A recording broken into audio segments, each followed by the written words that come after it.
가족이라는 단어는 아마 모든 사람들에게 가장 큰 영향력을 가진 절대적인 단어가 아닌가 생각합니다.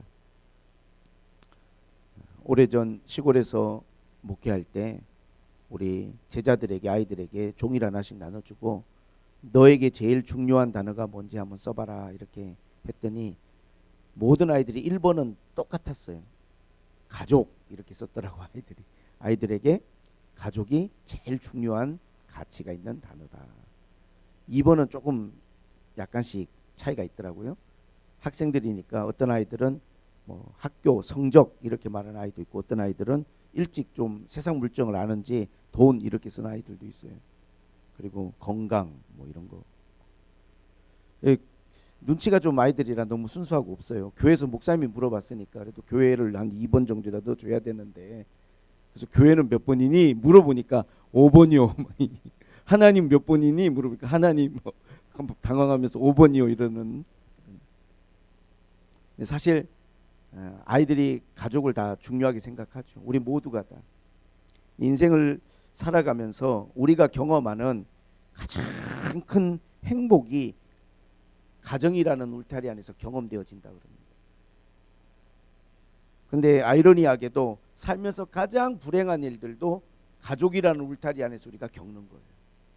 가족이기 때문에 그 행복이나 또 그 불행이 더 우리에게 크게 와닿는 거죠. 가족이라는 것은 가장 큰 기쁨의 원천이 되기도 하지만 가장 큰 우리가 절망과 낙심의 원인이 되기도 합니다. 가족은 우리를 살리기도 하고, 가족은 우리의 치부를 드러내는 피할 수 없는 결과이기도 해요. 아이들이 커나가다 보면 나 자신은 어떻게든지 우리가 가릴 수 있지만 아이들의 모습을 통해서 가족의 모든 어떠한 민낯이 다 또 드러나는 부분이 있기 때문에 참 가족이라는 게 한편으로는 내 영광의 중심이기도 하지만 또 한편으로는 내가 가장 부끄러워하고 감추고 싶은 것들이 드러나는 순간이기도 합니다. 사람이 결혼을 해서 놀라는 두 가지가 있대요. 가장 크게 놀라는 두 가지가. 첫째는 결혼하고 보니까 배우자가 저런 사람인지 몰랐다는 거예요. 아, 남자가 이런 건가? 여자분이 이런 건가? 내가 좋아했던 사람이 이런 사람이었나? 배우자에 대해서 놀라는 거고, 두 번째는 내 자신에 대해서 놀란대요. 내가 이런 사람이었나? 결혼 생활하면서 자기 스스로 자기에 대해서 놀라게 된답니다. 그런 의미에서 보면 결혼은 어떤 자기의 꿈을 이루는 실현의 방편이 아니고 자기를 발견하는 어떤 하나의 과정이 아닌가, 그렇게 생각해 볼 수 있을 것 같습니다. 근데 사실 많은 사람들이 가정이라는 울타리 안에서 가장 큰 행복과 가장 큰 기쁨, 또 반대 측면에서 가장 큰 불행과 슬픔을 가족이라는 울타리 안에서 겪는다라고 이야기하지만, 이 말씀을 기록한 바울은 비혼자거든요. 결혼을 하지 않았고 또 결혼을 하지 않기로 마음의 뜻을 정하고 살아가는 사람이에요. 근데 사도 바울은 모든 서신 가운데 기쁨이 충만하고 항상 기뻐하잖아요. 그러니까 우리가 결혼을 하고 가정을 이룬 사람들에게는 가정이라는 게 그만큼의 의미를 갖지만, 또 결혼하지 않은 분들에게는 인생의 또 다른 기쁨과 슬픔과 또 행복과 불행의 다른 조건들이 많이 있을 거라고 생각합니다. 그러나 오늘 저는 가정에다가 좀 초점을 맞추고 이야기를 해요. 가정의 달이니까. 오늘 하나님이 기뻐하시는 가정이란 어떤 것인가? 하나님은 오늘 말씀 가운데 우리에게 독특하게 제안을 합니다. 먼저 아내들이 아내의 역할, 아내가 하나님의 말씀에 순종해야 될 일들에 대해서 이야기하고, 그 다음에 남편들이요, 남편으로서 하나님의 말씀에 귀 기울이고 우리가 순종해야 될 게 뭔가에 대해서 이야기하고, 그 다음에 오늘 말씀에는 없지만 자녀들이요, 자녀들이 부모에 대해서 우리가 어떤 마음과 우리가 하나님의 말씀에 귀를 기울여야 되는지 이야기하고, 그 다음에 부모들이요, 부모가 자녀들을 이렇게 오늘 에베소서는 가정의 구성원이 될 수 있는 부부를 중심으로 한 부모와 자녀들의 관계에서 각자의 역할과 각자에게 주시는 하나님의 말씀이 무엇인지를 우리에게 이야기하고 있어요. 오늘 본문은 아내들에게 먼저 이야기하지만 저는 남편들에게 먼저 오늘 남편들이요 이야기하고 싶어요. 그 이유가 뭐냐면 사실 꽤 오래전인데 영국 문화원에서 비영어권 102개 나라 4만 명 굉장히 많은 표본을 가지고 조사를 한번 한 적이 있는데 뭘 조사했냐면 당신이 생각하는 가장 아름다운 영어 단어가 뭐냐 그런 질문을 했다 그래요. 근데 너무 당연하게 가장 아름다운 영어 단어의 1위가 뭐냐면 mother예요. mother. 어머니, 엄마. 엄마의 위치는 옛날이나 지금이나 견고해요. 이게 2004년에 제가 조사한 걸로 아는데 엄마의 위치는 흔들리지 않습니다. 갈수록 더 강화되는 측면이 있는 것 같아요. 그만큼 여성의 역할이 중요한 것 같고 2위가 이제 파드가 나와야 되는데 없어요. 2위가 패션이에요. 열정. 3위가 스마일, 4위가 러브, 8위가 프리덤, 자유 이렇게. 근데 40위가 펌프킨, 호박, 50위가 캥거루, 69위가 껌이더라고요. 껌. 아버지는 70위에도 없어. 아버지란 단어 자체가 없어 이게. 그래서 제가 오늘 아버지들에게 먼저 말씀을 전하는 거예요. 아버지는 어디를 갔나? 이 아름다운 단어에서 어머니는 1위를 견고히 지키는데 아버지는 왜 실종이 됐나? 제가 구글을 검색하면서 참 다 찾아봐도 왜 이렇게 됐을까 한번 생각을 해봅니다. 오늘 말씀 가운데 하나님이 기뻐하시는 가정이란 각자의 역할이 있는 거잖아요. 건강한 가정이란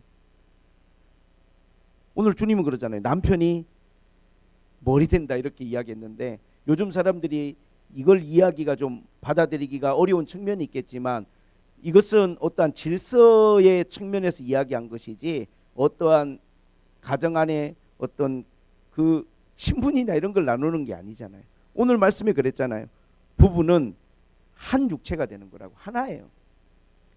그런 의미에서 이 가장 남편의 자리라고 하는 것이 오늘 참 중요한데 오늘 말씀은 뭐라고 말하냐면 남편들에게 이렇게 말합니다. 남편들아 25절에 아내 사랑하기를 그리스도께서 교회를 사랑하시고 그 교회를 위하여 자신을 주심과 같이 하라. 남편들에게 첫 번째 제안한 것은 그리스도께서 교회를 사랑하시고 교회를 위하여 자신을 주심과 같이 하라. 예수님이 교회를 사랑한 것처럼 남편들이 아내를 사랑해야 된다는 거예요. 이것은 뭐냐면 무조건적인 사랑이에요. 예수님이 교회를 사랑하는데 조건을 걸지 않았어요. 부족하죠. 오늘 요한계시록 7교회들을 보세요. 얼마나 부족한지. 그런 부족한 교회들을 주님이 사랑하시거든요. 회개의 기회를 주시고 사랑하시고 그들을 위하여 기도하시고 축복하시고. 우리가 결혼해서 살아가다 보면 내 아내가 완전한 사람이 아니잖아요. 모든 면에서 감정적으로나 또는 육체적으로나 모든 면에서 내 아내가 완전하지 않다고요. 그러나 예수님이 교회를 사랑한 것처럼 모든 남편들은 자기 아내에 대해서 무조건적일 뿐만 아니라 헌신적인 사랑을 해야 돼. 희생적인 사랑을 해야 돼. 진심으로 사랑하고 마음을 다해서 사랑해 줘야 돼. 그게 남편들에게 주님이 주시는 명령이에요. 근데 오늘 이 말씀만 주셨으면 우리가 와 예수님이 교회를 사랑한 것처럼 하니까 이게 너무나 높은 벽처럼 느껴지는데 바울은 다시 한번 또 제안을 합니다. 28절에 두 번째는 어떻게 사랑하라고 했냐면 이와 같이 남편들도 자기 아내 사랑하기를 자기 자신과 같이 사랑하라. 자기 자신과 같이. 자기 아내를 사랑하는 자는 자기를 사랑하는 것이다. 누구든지 언제나 자기 육체를 미워하지 않고 오직 양육하여 보호하기를 그리스도께서 교회에게 함과 같이 하리니. 남편들이요, 네 아내 사랑하는 것은 네 몸을 사랑하는 것처럼 하라는 거예요. 이건 더 와닿아요. 제가 몸을 사랑한다는 게 뭐냐면, 자기 몸을 사랑하는 것, 다 모든 사람들이 자기가 원하는 걸 하려고 하고 원치 않는 건 피하려고 하잖아요. 누가 자기가 원하지 않는 걸 하고 싶어 하겠어요? 자기를 사랑할 때 다 사람들이 자기가 좋아하는 걸 하려고 하잖아요. 자기가 싫어하는 거, 자기가 불편한 걸 하려고 하는 사람이 어디가 있어요? 다 자기를 위하고 자기를 아끼고 자기가 정말 좋아하는 걸 하려고 하지. 내가 뭘 좋아하는지 내가 알잖아요. 그걸 하려고 하죠. 그럼 네 아내도 그렇게 사랑하라는 거예요. 네가 너를 사랑하는 것처럼. 우리 가정의 구성원의 가장 중요한 축을 이루고 있는 남편, 가정에 어떻게 보면 리더죠. 하나님이 그렇게 세우셨어요. 근데 이 리더가 리더의 자리를 지키기 위해서 가장 중요한 것은 그리스도께서 교회를 사랑하듯이 내가 내 몸을 사랑하듯이 내 아내를 사랑해야 된다는 것. 그것이 하나님이 남편들에게 주시는 말씀입니다. 근데 우리가 결혼을 해서 살아보면 많은 남자분들이 사랑해야 된다는 걸 알지만 사랑의 방법을 몰라요. 사랑의 방법. 사랑의 방법이란 게 뭡니까? 내가 나를 사랑하듯이 내 아내를 사랑하라 했으니까, 그러면 내 아내가 정말로 원하는 게 뭐고 내 아내가 정말로 기뻐하는 게 뭔지에 관심을 가져야 되잖아요.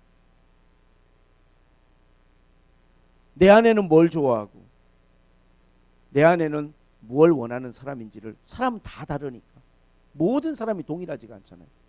그래서 어떤 지점에서 많이 문제가 생기나 봤더니 많은 남자들이 결혼을 하고 자기가 생각하는 방법으로 사랑하려고 해요. 자꾸 자기가 생각하는 방법, 자기가 좋아하는 방식으로 자기 아내나 가족들에게 사랑을 베풀려고 해요. 그건 성경이 우리에게 제안한 게 아니에요. 그렇게 하지 말라는 거예요. 사랑을 한다는 건 어떤 거냐면, 네가 너를 사랑하는 것처럼, 내가 뭘 좋아하는지를 내가 알고 뭘 싫어하는지 아는 것처럼 네 아내도 그렇게 사랑, 내 아내가 뭘 좋아하고 뭘 싫어하는지를 관심을 가지고 거기에 우리가 귀를 기울여 줘야 되는 거예요. 게리 체프먼이라는 사람이 쓴 세계적인 베스트셀러가 있죠. 뉴욕타임즈에 130주, 거의 2년 반 동안 연속 베스트셀러, 사랑의 5가지 언어라는 책이죠. 사랑의 언어가 다 틀리다는 거예요. 사람마다 기질이 틀리고 성향이 틀리듯이. 그래서 어떤 사람은 인정하는 말, 어떤 사람은 함께하는 시간, 어떤 사람은 선물, 어떤 사람은 봉사, 어떤 사람은 스킨십, 어떤 사람은 나를 인정해 주기를 원하는 사람이 있어요. 따뜻한 말로 나를 인정해 주고 나를 귀하게 여겨주는. 어떤 사람들은 함께 해주기를 원하는 사람이 있어요. 나와 시간을 같이 보내주고 내 옆에 좀 있어주고. 어떤 사람들은 나에게 좋은 선물해 주기를 원하는 사람들도 있죠. 물론 다 형편에 맞게 해야 되는 거지만 그 마음을 아는 거죠. 뭘 원하는지. 그리고 최선을 다해주고. 어떤 사람은 봉사, 좀 설거지도 해주고 청소도 좀 돌려주고 집안일도 좀 해주고, 육체적으로 내가 힘드니까 남편이 그런 걸로 따뜻한 사랑을 좀 표현해 줬으면, 그런 사람도 있어요. 근데 많은 분들과 상담을 하거나 이야기를 나눠보면 남자분들이 내 아내가 뭘 원해요 보다는 나는 이렇게 내 사랑을 표현했어요 라고 자기의 관점으로 이렇게 생각하는 경우들이 되게 많더라고요. 그래서 갈등이 생기죠. 상대방이 원하는 게 그게 아니니까. 결혼을 한다라고 하는 것은 어쨌든 하나가 되는 것이기 때문에 하나가 되기 위해서 내 반쪽을 내어주는 거거든요. 그래야 하나가 되죠. 그리고 서로의 반절을 받아들이는 거죠. 그 사람이 뭘 좋아하고 뭘 싫어하는지에 관심을 가져야 돼, 남자분들은. 그래서 공부를 좀 해야 되는 거죠. 공부를 한다는 표현이 조금 딱딱하긴 하지만 내 아내에 대해서 알려고 해야 돼요. 내 아내의 마음을, 내 아내의 관심을, 내 아내의 상처를, 내 아내가 뭘 원하는지를. 왜? 함께 건강한 가정을 세우고 행복해야 되니까.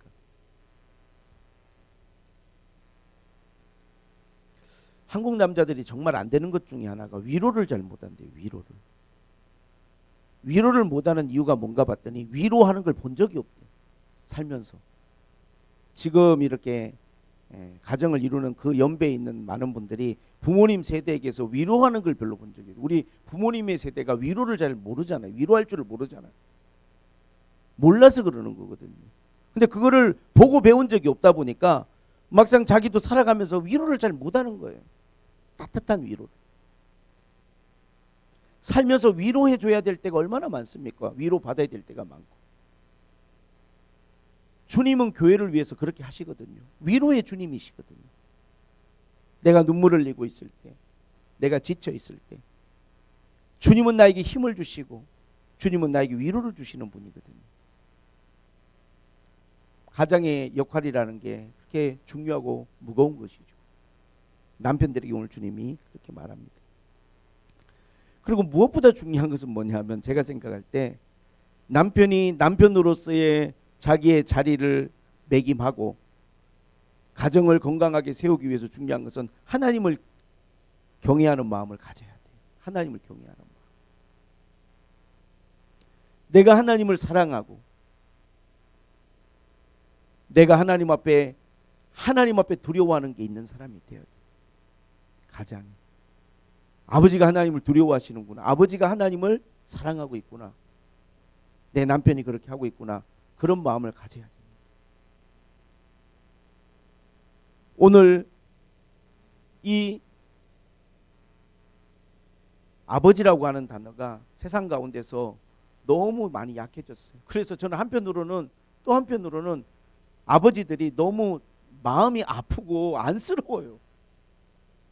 열심히 일하고 있고 노력하고 있으면서도 이 아버지라는 단어가 지금 세상 가운데서 이게 찾아보기가 너무 어려운 단어가 되는 거예요. 그러나 모든 아버지들이요, 남편들이요, 오늘 하나님이 나에게, 남편들에게 하신 말씀에 귀를 기울이고 하나님의 말씀에 순종하려고 노력하시기를 주님의 이름으로 권면을 드립니다. 할렐루야. 그리하면서 우리의 가정들이 하나님 앞에 아름다워지고 건강해지기를 저는 주님 앞에 축복을 드리는 것입니다. 그리고 오늘 아내들에게 주님이 말씀하셨어요. 뭐라고 말씀하셨냐면 남편에게 복종하기를 주님께 하듯이 하라 그랬어요. 24절에 그러므로 교회가 그리스도에게 하듯 아내들도 범사에 자기 남편에게 복종할지니라 그랬어요. 그리고 마지막 33절에는 그랬죠. 각각 자기의 아내를 사랑하기를 자신과 같이 하고, 다시 한번, 그 다음에 아내도 자기 남편을 존경하라 그랬어요.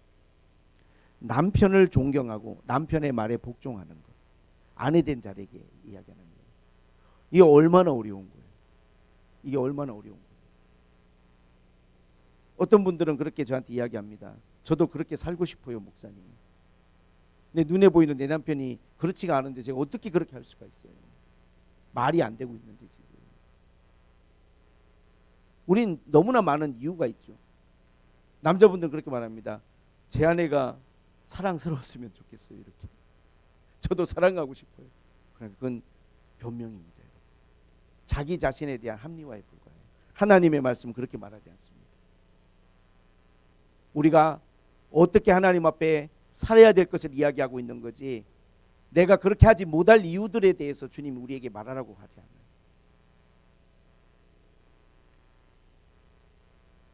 베이직 교회라는 교회 조정민 목사님이라고 책을 많이 쓰시는데, 그 목사님이 이런 간증을 하신 게 있어요. 뭐냐면 자기 부인이, 자기 기자 생활하고 있고 원래 신앙생활 안 했는데 부인이 교회를 다니면서 13년 동안 자기한테 교회 가자는 말을 한 번도 한 적이 없대요.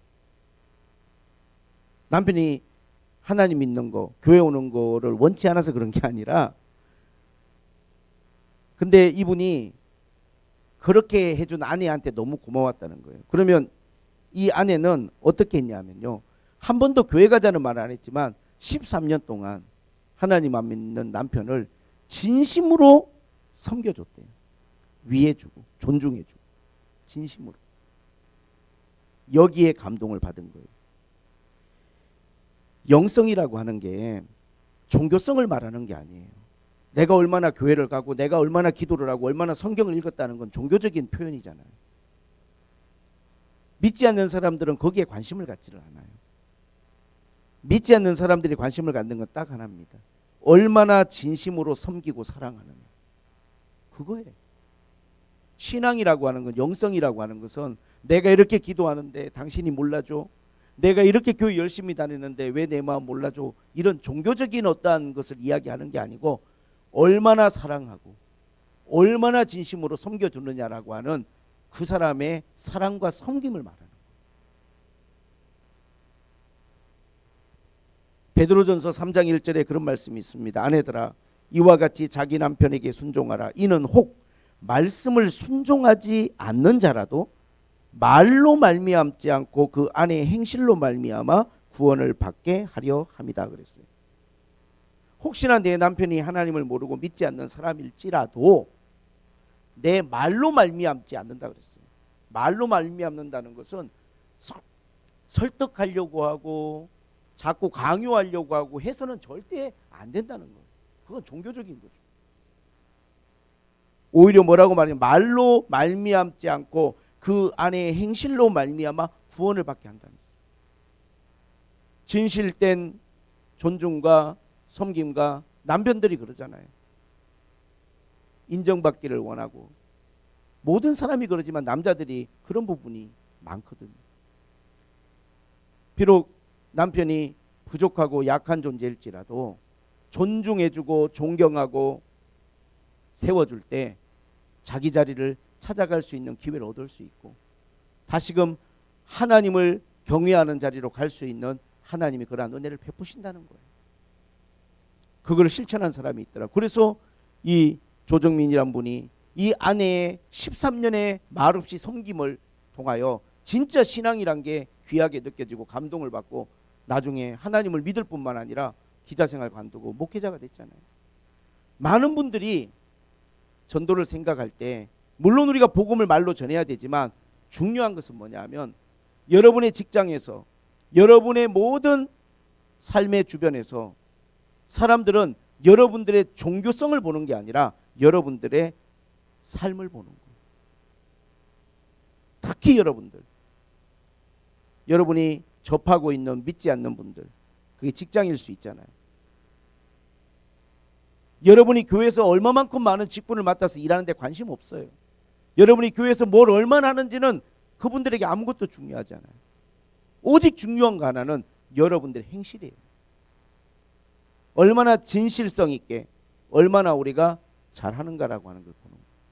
실제로 예수님도 이 땅에 오셨을 때 종교적으로 열심히 하는 사람들을 굉장히 책망하셨어요. 바리새인, 서기관, 대제사장, 종교적인 열심을 가지고 주님께 나오는 사람들을 주님 인정해 주지 않고 그걸 책망하셨어요. 진정한 신앙이란, 영성이란 종교적인 행위, 그보다 더 중요한 것은 참된 하나님 앞에 사람과 섬김입니다. 아내된 자들에게 주님이 말씀하십니다. 남편에게 그렇게 하라는 거예요. 섬겨주고 순종하고. 그럴 때 막힌 물이 흘러가듯이 하나님의 은혜와 하나님의 축복이 가정 안에 순기능으로 흘러가는 역사가 일어나는 것입니다. 할렐루야. 오늘 하나님은 우리에게, 부부에게 이런 말씀을 주시고 계세요. 남편들이요, 아내들이. 우리가 하나님이 기뻐하시는 가정이란 하나님 앞에 상대방의 역할이나 상대방의 하나님의 명령에 관심을 갖는 게 아니라 나에게 주신, 내가 하나님 앞에 받은, 내가 하나님 앞에 감당해야 될 나의 사명과 책임에 대해서 관심을 갖는 게 가장 중요해요. 그래서 여러분 모두가 가정을 이루었다면 남편 되신 분들은 남편으로서, 아내 되신 분들은 아내로서 오늘 나에게 주신 말씀에 귀를 기울이고 나에게 주신 말씀에 순종할 때 여러분의 가정이 바로 세워지는 하나님의 놀라운 은혜와 역사가 일어날 줄로 믿습니다.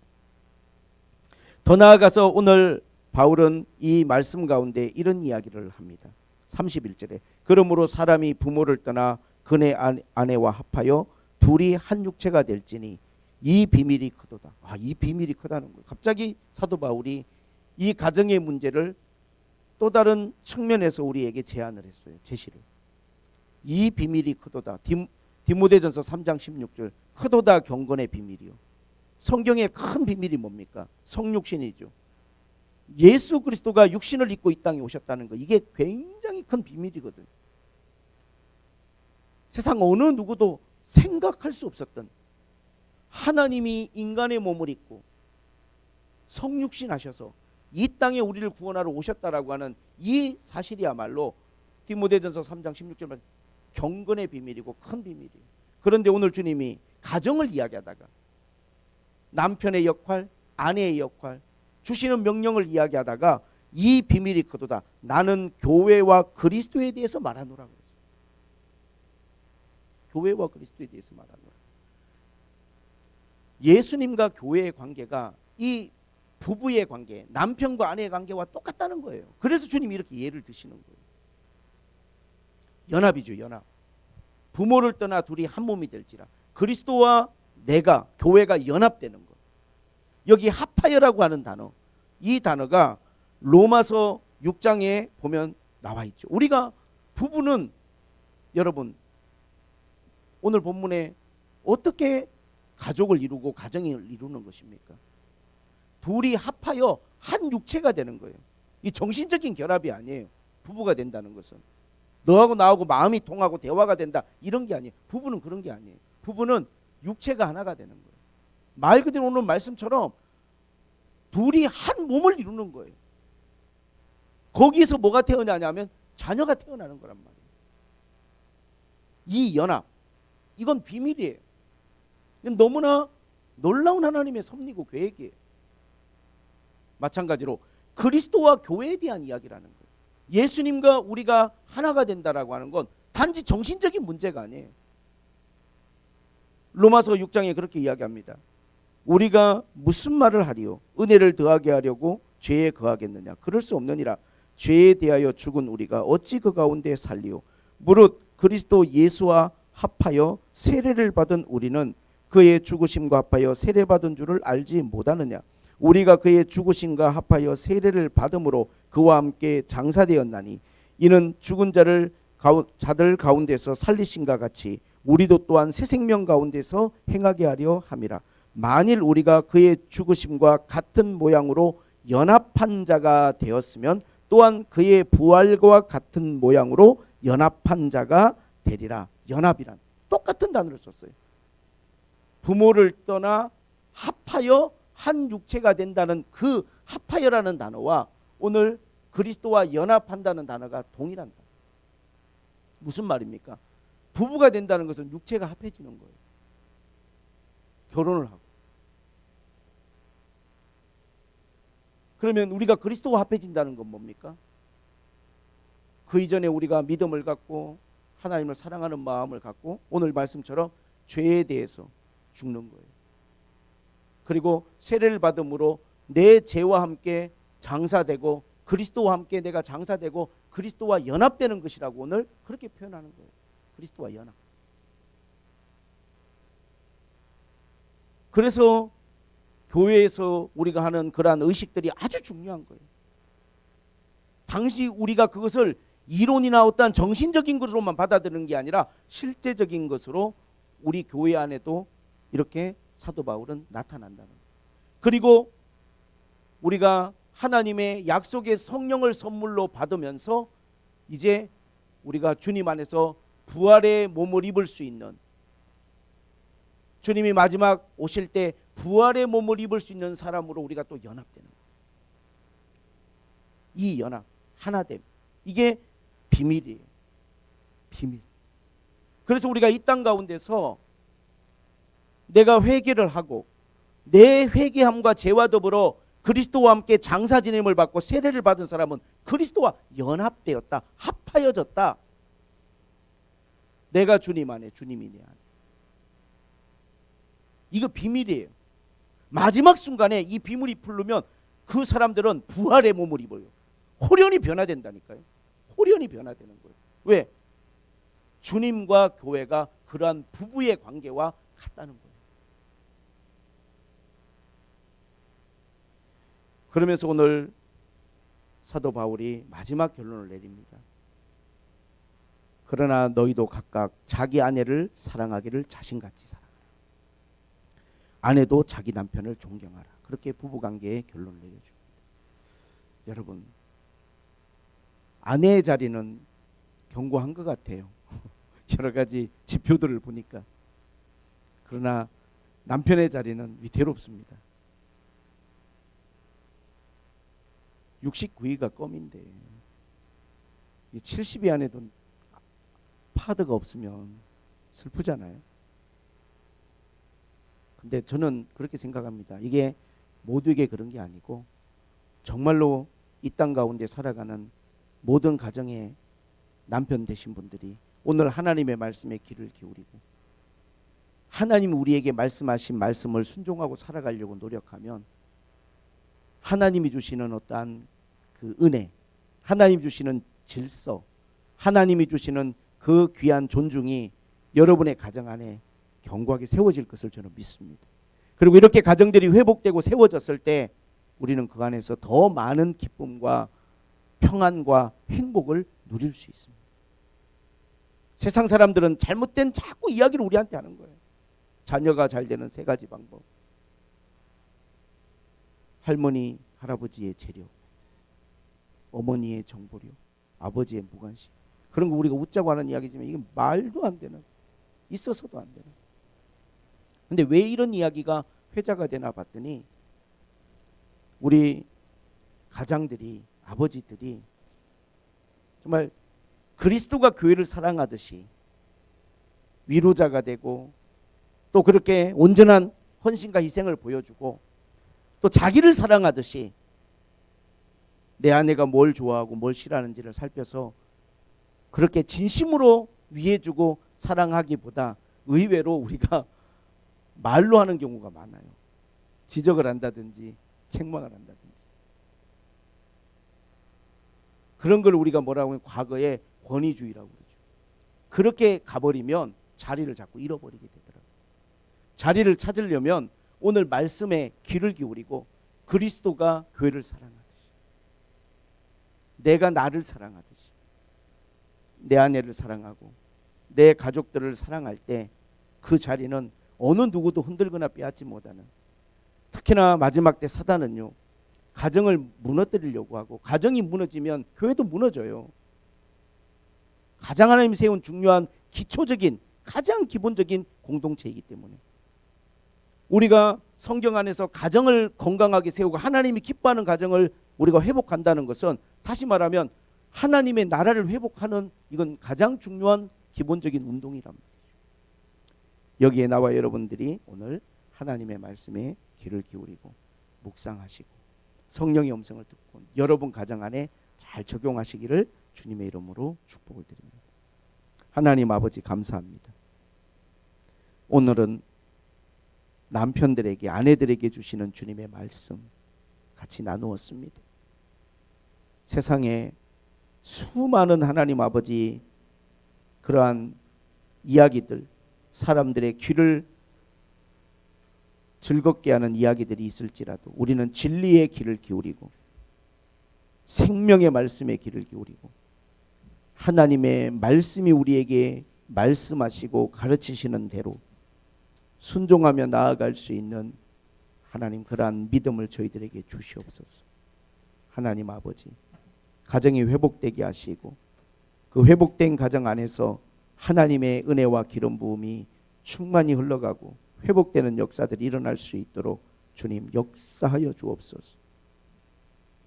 모두의 하나님 가정마다 이러한 하나님의 역사가 일어날 수 있습니다.